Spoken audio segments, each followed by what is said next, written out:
Hi everybody, this is Guru Francis Serrano from Filipino Martial Arts School, and today's another episode of Bayani Talk.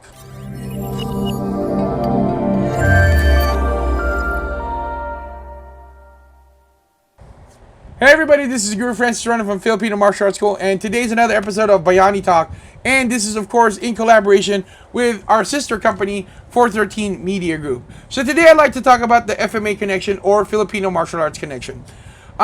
It is, the most common thing that they tell us every time somebody who's a non-Filipino martial artist about Filipino martial arts is, what if you don't have a stick? It's really hard to explain to somebody, well, at least I have a hard time. Maybe you guys have a better chance at this than I do. It's really hard to explain to somebody how learning how to fight with a stick will teach you how to learn how to fight with a knife and with empty hands. Until you actually train in it, it's really hard to decipher that. So I've been kind of thinking, I've been trying to think of produce a video that can kind of help showcase the difference, okay? So what we're doing, that's why we're calling it the FMA connection. It's the connection between stick, knife, and empty hands, or mano y mano. Okay, so let's start with the stick portion first. So as you notice that when my student is fighting, it's, he's doing the standard abecedario, but at the same time, he's being fed in both sides. And then next thing you know, he retreats, and then all of a sudden another strike comes in, and then all of a sudden next thing you know, he's using his opponent's stick to lock down that person. Okay, so in that sequence, it's very simple. It's pretty direct. Then we transition to now the knife sequence. In the knife sequence, you notice that the movement is very, very similar.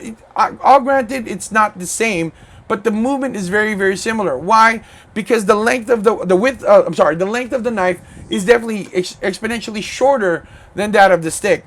But and then also, of course, the stick is a blunt force object. The knife is a bladed weapon, so it's there for lacerating.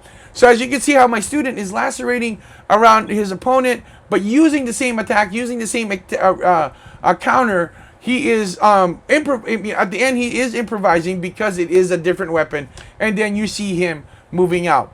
And then the third connection, of course, into empty hands, or mano y mano. And then now both fighters are both empty hands, but if you notice that the counter is still very similar to the stick movement and to the knife movement. And then eventually he subdues his opponent and takes them to the ground, and just destroys their ribs and takes them to the ground. But as you can see between these three videos, that the movement is exactly the same, except that it was just slightly adjusted based upon the type of tool that's in their hands. Again, a stick is a blunt force object, so it's there for blunt force trauma. The knife, of course, it has a point, is for puncturing and for lacerating because it has an edge. And of course, empty hands is empty hands. So, I mean, it could be blunt force trauma, and then, of course, it could also be for locking down. But those are the three. Hopefully, you can see the transition between the stick, the knife, and the empty hands. As you can see how the stick teaches us how to use both our knives and our empty hands. I don't know. Do you guys agree? Can you guys see the connection between the stick, the knife, and the empty hands based upon these three videos?